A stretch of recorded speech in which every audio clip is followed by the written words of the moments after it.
My mom always said, don't go in the basement. Now I know why. We moved into that house when I was 8. It was old, creaky, the kind of house that made the wind sound like whispers. Mom always said one thing, don't go in the basement. She wasn't strict about much, but that rule, that was law. No basement, ever, naturally.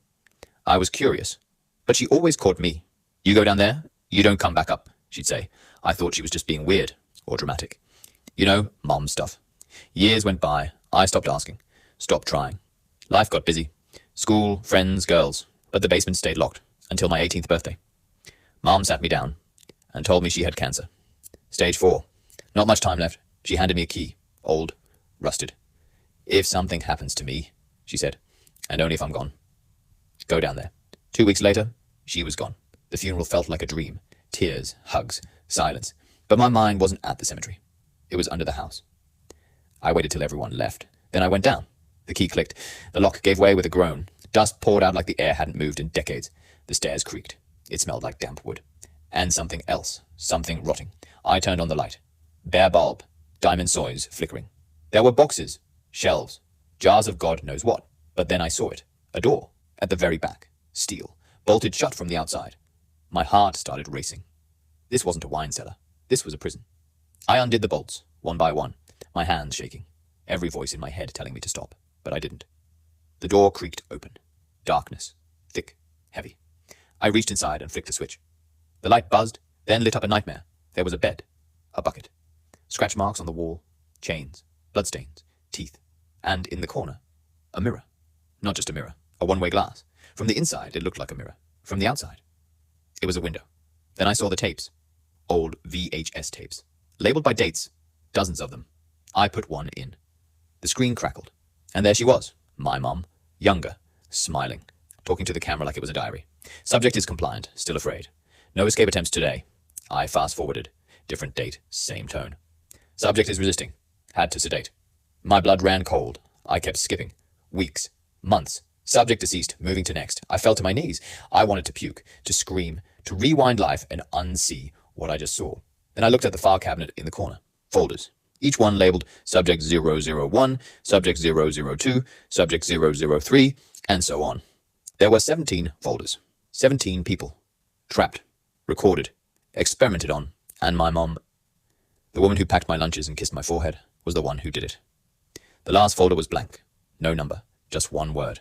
Nathan. My name.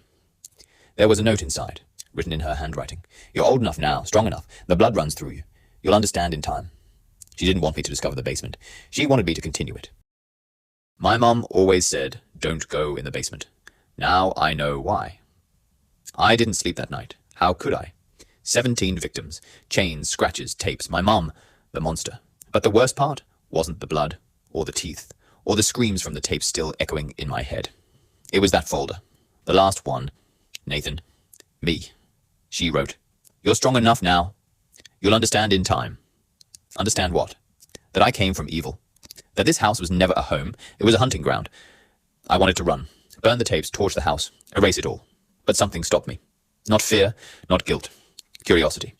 I looked back into that basement the next night, and I saw something I missed. Behind the false wall. Another door. No keyhole. Just a handprint scanner. Mum's hand was buried last week, but I still had access to her jewelry box.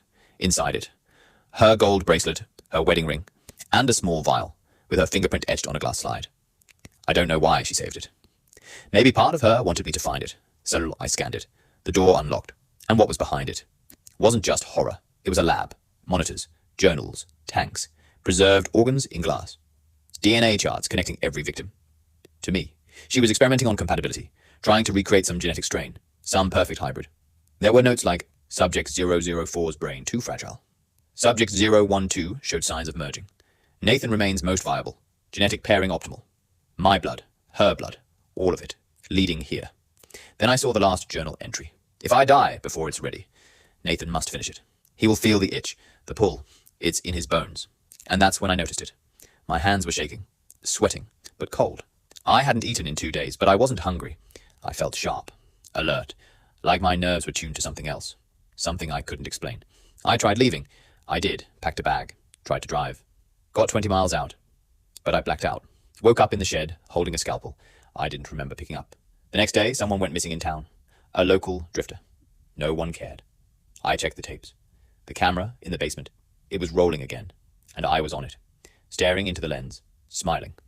I don't remember recording that. I don't remember smiling, but there I was, looking calm, looking ready. I told myself it was fake, maybe old footage, maybe a sick prank. But then came the knock. Middle of the night. Quiet. Just 3 knocks. I opened the door. No one there. Just a file. Left on the porch. A manila folder. Inside a name, a photo, a genetic profile, and a sticky note that said, Subject 018 for you. No return address. No fingerprints. No explanation. That's when I realized she's not the only one. My mother wasn't working alone. She was part of something bigger. And now they're watching me. I had a choice. Run. Expose everything. Burn it down. Or open the folder. I stared at that photo for a long time. Then I walked down the stairs, unlocked the basement, turned on the light, and pressed record. I didn't run. I stepped into the legacy. My mom always said, don't go in the basement. Now I know why. The folder on my porch haunted me. I kept it shut for days. Didn't eat, didn't sleep, just listened. To the whispers, to the floor creaks, to the wind breathing through that old house like it knew what I'd done. Eventually, curiosity won. It always does. I opened it. Inside, more than just a profile. Coordinates, a map, and a symbol. That same symbol carved into the mirror in the basement. A spiral. Inside a triangle. Wrapped in barbed wire. The kind of thing that made your skin crawl just looking at it. I followed the coordinates. Middle of nowhere. Deserted farmland. One building. A barn. Locked with chains. No lights. No signs. No sounds. But inside, people. At least 6 of them. All in surgical gear. Faces covered. Moving like clockwork. Silent and in the center, a steel table. A boy, no older than 14, strapped down, mouth gagged. He saw me. Tears pouring from his eyes. I froze. One of them looked up and said, Nathan? How did they know my name? Another stepped forward, taller, older, voice smooth like poison. You're early. We didn't expect you for another subject. I couldn't move, couldn't breathe. Your mother was one of our finest, he continued. She was preparing you, carefully. He held out another file, my name on it. But this one was thicker, covered in red tabs, and on the top, Viable Host Phase 2. Host Phase 2.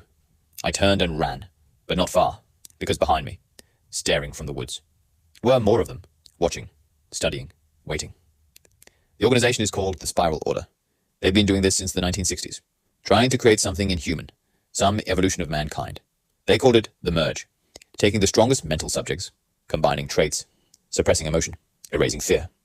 They don't just want killers, or they want obedient gods. And apparently, I'm next. But here's the thing, I'm not like my mother, and I'm not like them. I don't want to become something else. So I made a plan. I followed another lead, another hidden lab.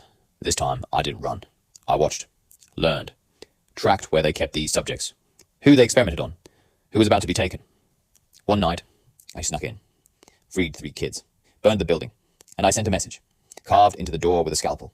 Nathan isn't yours. The order retaliated. They always do.